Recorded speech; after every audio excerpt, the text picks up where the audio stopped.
para ma-deceive tayo at mapalayo tayo sa tunay na Diyos, sa ating Panginoong Jesucristo. Ang tanong, maliligtas ba ang mga bulang propeta? Sa tingin nyo, maliligtas ba sila? Ang sabi ng Biblia, dito sa ating pinag-aaralan, hindi lahat ng tumatawag sa akin, Panginoon, Panginoon, ay papasok sa kaharian ng langit. Kundi sino lang ang mga taong sumusunod sa kalooban ng aking Ama na nasa langit. In other words, itong mga to, mga bulang propeta, lalapit sa Panginoon, nangaral naman kami sa iyong pangalan. Diba? Ibig sabihin, nangangaral sila, ginagamit ang pangalan ng Diyos, ginagamit ang Biblia, pagkatapos ay nangumulay ka, oh, love you, umiikot ng bag. Ito, ayan, oh. Ayaw nila yung kumakalapching, dapat yung bag. Oo, dapat parang dibuyan na pa, hindi siya yellow bill, mga ganon. Dapat blue bill yan. Wala na ngayon yung mahiwagang 20. Barya na lang yun. Dapat yung mga mas mataas pa dyan. Okay. Diba? Kaya sabi nila, Panginoon, nangaral naman kami sa pangalan mo. Nagpagaling kami sa pangalan mo. Ang sabi ng Panginoon, hindi ko kayo nakikilala. Saan sila pupunta? Okay? Ngunit sasabihin ko sa kanila, sabi sa verse 23 ng Panginoon Jesus, sabi niya, hindi ko kayo nakikilala, lumayo kayo sa akin, kayong mga gumagawa ng kasamaan. Okay? Ano yung kasamaan na yon? 2 Peter chapter 2 verse 1. Let's pakiready yung Jude. 2 Peter chapter 2 verse 1.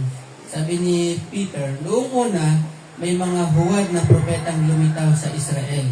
Gayon din naman, ngayon may darating sa gitna ninyo na mga huwad na guro. Lihim sila, stealth. Alam niyo yung stealth? Yung nandyan sila pero hindi mo alam na huwad sila. Okay, lihim silang magtuturo ng mga maling aral na ang dulot ay kapahamakan. Hindi siya buhay na walang hanggan. Pati ang Panginoon tumubos sa kanila ay kanilang itatakwil. Tatakwil nila ang Panginoong Jesucristo na siyang tumubos sa kanila. Kaya di magtatagal at sila ay mapapahamak. Kaya mapansin niyo yung mga bulang propeta, minsan ginagamit ang pangalan ng Panginoon pero para mandaya na lang eh. Pero ang katotohanan, hindi sila naniniwala sa ginawa ng ating Panginoon Jesus. Mas naniniwala sila kung ano yung naunawaan nila sa kanilang sarili. Kaya ituturo nila kung ano yung naunawaan. So Jude, mas malinaw itong mga sinasabi ni Jude. Si Jude ay half-brother ng ating Panginoon Jesus. Hindi siya si Judas na Iscariote at saka yung Judas na isa pang alagad. Okay, si Jude na ito ay ang half-brother ng ating Panginoon. Sabi niya, baba mo pa, verse 4 yata yun. Sabi niya, sa verse 4, sapagkat lihim na nakapasok sa inyong samahan, ang ilang taong ayaw kumilala sa Diyos, binabaluktot nila ang aral tungkol sa kagandahang loob, yung biyaya, grace. So, binabaluktot nila yung grace. Kumbaga, parang yung grace, gagawin na lang lisensya para gumawa ng kasalanan.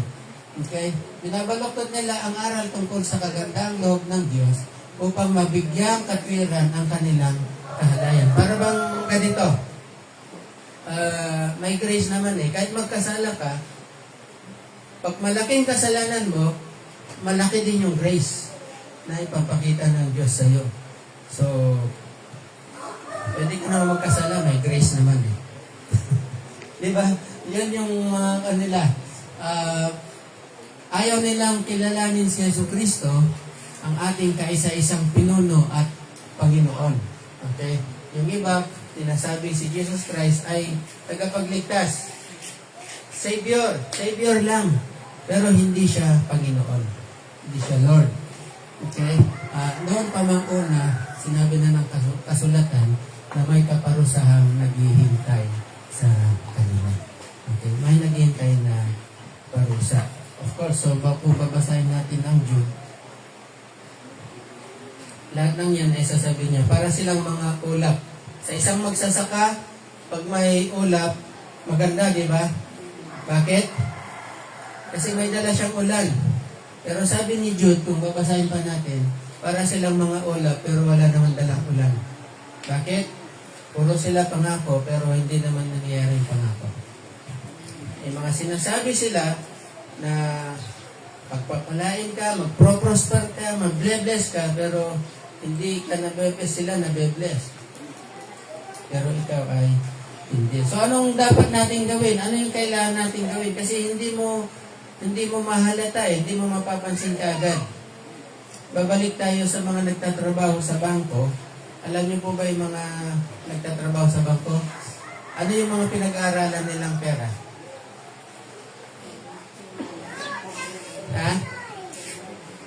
Hindi nila pinag-aaralan, hindi nila minamaster yung mga fake na pera. Although, tinitingnan din nila yung mga fake. Ang minamaster nila ay yung totoong pera. Kaya pag hawak pa lang niyang ganun, oops, alam mo na. Sa hawak pa lang, alam na nila fake yan. Bakit? Kasi alam nila yung totoo eh.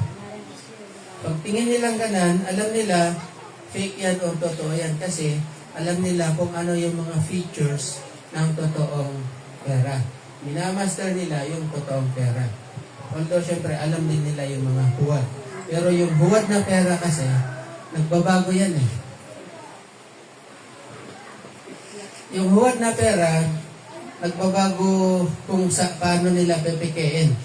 Pero yung totoong pera, hindi nagbabago yan. Siya yan. Okay?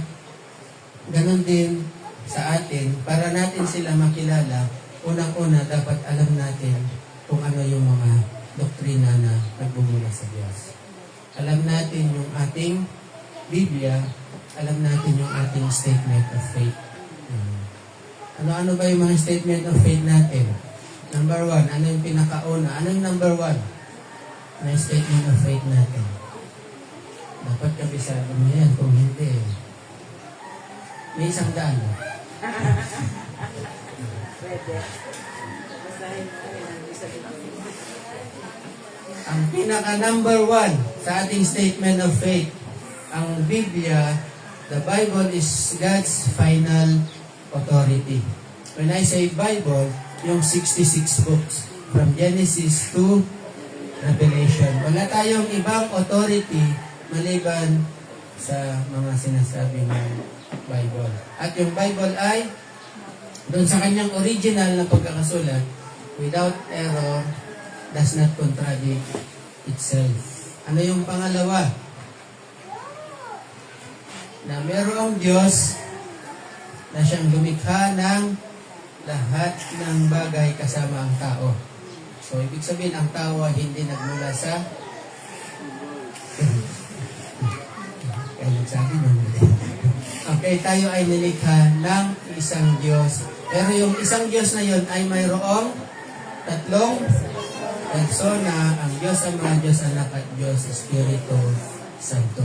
Ang Panginoong Hesus, ano yung pinaniniwalaan natin patungkol sa ating Panginoong Hesus? Na siya ay 50% Diyos, 50% tao, di ba? Kasi nagkataong tao siya, Diyos siya. Ah? Mali? Ba't kayo gumagana? So, mali yun. Siya ay 100% Diyos, 100% tao. Siya ay Diyos na nagkatawang tao. Yun yung mga paniniwala natin. Naroon tayong mga faith, paniniwala patungkol sa Holy Spirit. Yung mga yan. So, dapat kabisado natin yung by heart. Kasi kung hindi natin makikilala yung katabi mo pala, kinakamayan mo, o kaya ay naging bisita ka sa isang church. Diba? Alam ko sa inyo, may mga nag-invite sa inyo, anniversary namin, kaklase, ganyan. Tapos marinig mo yung nagtuturo, ang ganda ng kanyang pagkakaturo. Talaga maganda kasi kailangan niyang gandahan. Yun lang ang tanong, yung tinuturo ba niya ay naayon sa katuroan ng Biblia. Ulitin ko, naayon sa katuroan ng Biblia. Kasi gagamit din naman sila ng Biblia eh. Itong Biblia ang hawak natin, hawak din nila, gagamitin din nila. Mas magaganda pa nga yung Bible nila kasi ito, papel eh. Sa kanila, leather. Leather bound, ang lambot. Ang gandang tingnan. So, yun ang unang-unang alamin natin. Siguraduhin natin na kabisado natin by heart, hindi lang sa isipan, yung ating mga katuroan sa loob ng church. Okay? At kailangan nating mag-exercise ng discernment. Discernment sa mga nangangaral, sa mga napapanood natin. Kung minsan sa Facebook, di ba, may mga memes na may nagtuturo. Ang ganda ng mga tinuturo niya patungkol sa pag-ibig, pagmamahal sa kapwa. Pero ano yung doktrina niya? Okay? Mga nangangaral sa YouTube, sa FB, social media, kailangan natin ng discernment. Ano ba ang discernment kasi? Ang discernment is yung titingnan mo, usisahin mo ng maigi yung bagay na hindi obvious. Kasi pag obvious, hindi mo naman na kailangan ng discernment. Obvious na nga eh. Kailangan mo pa ba ng discernment doon? Hindi na. Yung hindi obvious, doon ka mag-exercise ng discernment. Okay? Usisahin mo ito ng maigi. Pati na lang.